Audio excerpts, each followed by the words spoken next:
Beneath the burning sun and endless golden dunes lies a land that never truly died, a kingdom of gods, kings, and secrets written in stone. This is ancient Egypt, where life and death walk hand in hand, and where the Pharaohs built monuments not just to their power, but to eternity itself. For thousands of years, the Nile River carried more than just water. It carried life, belief, and mystery. Along its banks, one of humanity's greatest civilizations was born. Its temples still whisper to the winds, and its tombs still guard the secrets of the afterlife. To the Egyptians, the pharaoh was more than a ruler. He was a god on earth, the bridge between the heavens and the people. His word was divine law, his image carved into temples that touched the sky. From Khufu, the builder of the Great Pyramid, to Ramses II, the warrior king whose name still echoes through history. Each pharaoh believed that their reign was a reflection of cosmic order, what they called Ma'at, the balance of truth, justice, and harmony. And so they built, not for years, but for lifetimes, pyramids that defied time, temples aligned perfectly with the stars, and tombs hidden deep beneath the sands so that their souls might journey safely into the next world. For the ancient Egyptians, death was not the end. It was only a doorway, a passage from one life into another.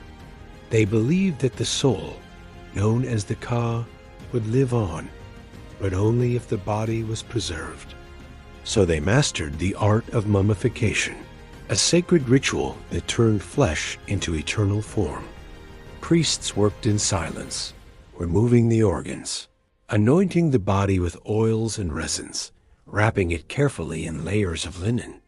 Each step was guided by spells and prayers, ensuring that the deceased would awaken in the afterlife, whole and protected. But even the preserved body needed guidance, a spiritual map for the journey beyond. That map was called the Book of the Dead. It was not truly a book, but a collection of sacred texts written on papyrus scrolls and buried with the dead. Each spell was a key, a charm to open gates, to face gods, and to survive the challenges of the underworld. The journey of the soul was perilous. It had to pass through the Duat, the shadowy realm of the dead, guarded by serpents, demons, and rivers of fire. At the end of this journey awaited the Hall of Two Truths. There, the soul stood before Osiris, lord of the underworld. Its heart was placed on a golden scale, weighed against the feather of Ma'at, a symbol of truth.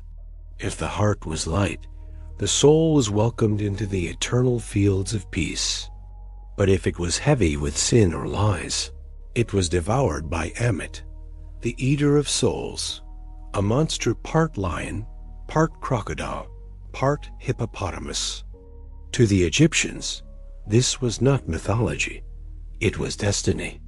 The gods of Egypt were as vast as the land itself. Ra, the sun god, sailed across the sky each day, fighting darkness so that dawn might return. Isis, the mother goddess, brought love and healing. Anubis, jackal-headed, guarded the tombs and guided the dead. Every temple, every offering, every ritual was a conversation with the divine. Magic, what they called Heka, was not superstition, but the fabric of reality itself. To live in Egypt was to live surrounded by gods, seen and unseen. Even after 3,000 years, the spirit of Egypt still lingers. The Great Pyramids stand untouched by time. The face of the Sphinx still watches the desert with ancient eyes. And deep within tombs like that of Tutankhamun, golden masks still shine with the dreams of immortality. The Egyptians believed that to speak the name of the dead was to make them live again. And perhaps that is why we still remember them. why we still speak their names: Khufu, Nefertiti, Ramses, Tutankhamun. Their monuments are not merely stone. They are messages from the past, reminding us that greatness lies not in power alone, but in the desire to be remembered. As the sun sets over the Nile, its light turns the river to gold, and the shadows of the pyramids stretch across the sands, as if reaching toward eternity itself. Ancient Egypt may have faded from the map, but not from the memory of mankind. For every heart that seeks to understand life and death, every soul that looks at the stars and wonders what lies beyond, still walks in spirit among the Pharaohs. And so ends the story of ancient Egypt, the kingdom of the living and the dead, and the eternal secrets written in the Book of the Dead.